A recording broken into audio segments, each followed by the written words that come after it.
Halo Sobat Netizen, di kesempatan video kali ini kita akan update lagi informasi seputar Rohingya, yang mana di sini ada masyarakat Indonesia, khususnya yang ada di Kuala Besar, yang nampaknya mulai mengikuti alur cerita akal-akalan dari orang-orang Rohingya ketika mereka ini merusak kapalnya.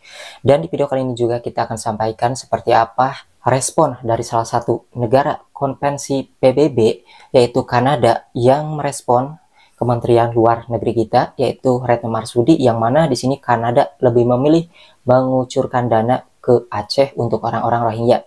Kira-kira seperti apa responnya? Nanti kita akan bahas.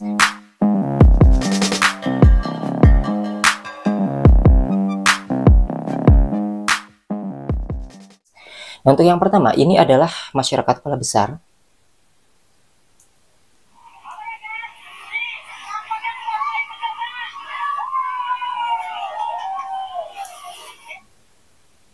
Kalau kita melihat cuplikan video ini, nampak di sini masyarakat Kuala Besar ini berbondong-bondong ikut gotong royong memperbaiki kapal Rohingya. Namun yang menjadi pusat perhatian di sini adalah mereka ternyata bukan hanya sekedar dari masyarakat pria ataupun bapak-bapak saja, tetapi dari kalangan ibu-ibu dan mama yang ikut gotong royong memperbaiki kapal Rohingya. Perusakan kapal ini memang sengaja dilakukan oleh orang-orang Rohingya di beberapa wilayah yang masuk ke Indonesia. Hal itu pun sudah dijelaskan oleh pihak kepolisian dan masyarakat yang mengecek sendiri kapal tersebut. Namun di sini masyarakat Indonesia ini sangat pintar mengikuti alur cerita meskipun sudah tahu ini adalah akal-akalan orang Rohingya. Bukan hanya sekedar yang ada di Indonesia saja, bahkan di kabar Malaysia pun mengatakan seperti itu. Kapal dengan alasan terdampar itu memang sengaja indikasinya dirusak, biar masuk ke dalam perpres, karena dalam keadaan darurat mereka harus ditolong. Nah, kenapa saya di sini mengatakan masyarakat di sini pintar? Di sini mereka mengikuti alur orang-orang Rohingya. Ketika mereka nanti dikembalikan, itu tidak bisa dikatakan konteksnya adalah diusir. Tidak bisa dikatakan seperti itu. Kenapa? Karena pada awalnya orang-orang Rohingya ini masuk wilayah Indonesia alasannya mau ke negara tujuan mereka selain Indonesia. Ada negara tujuan lain. Mereka di sini alasannya terdampar dikarenakan kapalnya rusak. Oleh karena itu di sini masyarakat okelah ikuti alur cerita akal-akalan mereka, kemudian mereka ditampung dan di sini kapalnya ini diperbaiki. Ketika kapalnya sudah diperbaiki, maka mereka ini akan menggiring orang-orang Rohingya yang sudah ditampung ini untuk melanjutkan perjalanannya. Jadi ketika nanti ada kabar yang mengatakan masyarakat di Kuala Besar ini mengusir orang-orang Rohingya, itu harus ditepis. Karena kita melihat dari konteks awal alasan dari orang-orang Rohingya tersebut tadi, dengan alasan kapalnya rusak harus terdampar di Indonesia.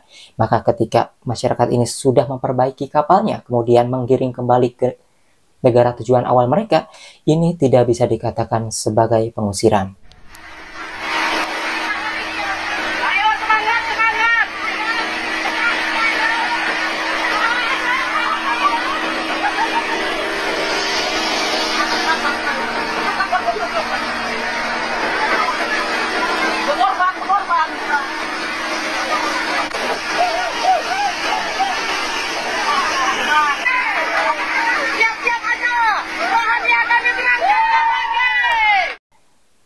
Dari komentar netizen, hati-hati sebelum keberangkatan kapalnya, dijaga ketat, takut ada yang sabotase tuh biar tidak bisa pergi nantinya. Cocok bang, ingat baik-baik mereka makhluk paling licik. Bener.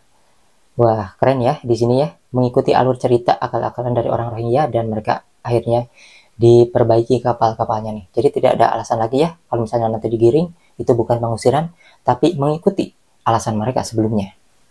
Ya, di sini ada respon dari Kanada. Sebelumnya di sini Kementerian Luar Negeri Republik Indonesia Retno Marsudi menagih janji negara-negara yang menandatangani konvensi PBB UNHCR.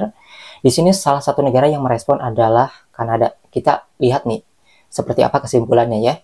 Kalau kita lihat dari kata-katanya di sini, Kanada yang merupakan anggota konvensi 1951 dapat menjadi tujuan pengungsi untuk proses pemukiman kembali pengungsi di negara baru. Namun Kanada juga melihat opsi repatriasi atau pemulangan Rohingya ke Myanmar.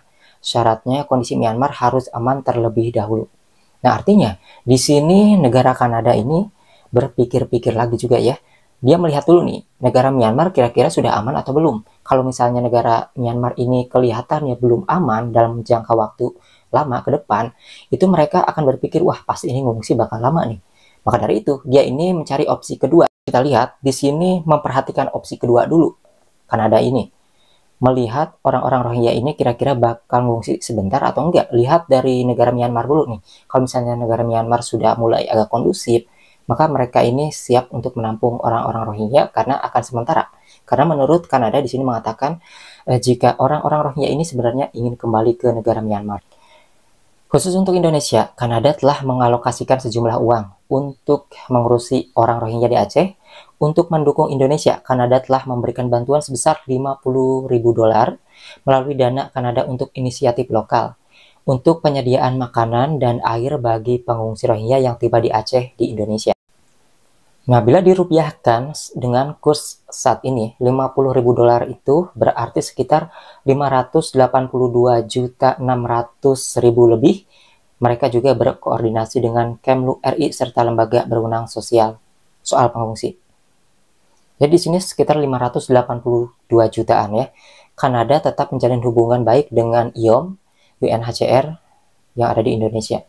Secara umum, Kanada sudah mengalokasikan 300 juta untuk menanggapi krisis Rohingya di Myanmar dan Bangladesh pada 2021. Kanada memperbarui komitmennya dengan pendanaan tahap kedua senilai 288,3 juta yang berdurasi 3 tahun untuk merespon krisis Rohingya dan Myanmar yang terkait. Jadi di sini yang dikucurkan ke Aceh itu ya, melalui IOM dan UNHCR 582.600.000. Itu banyak tuh ya.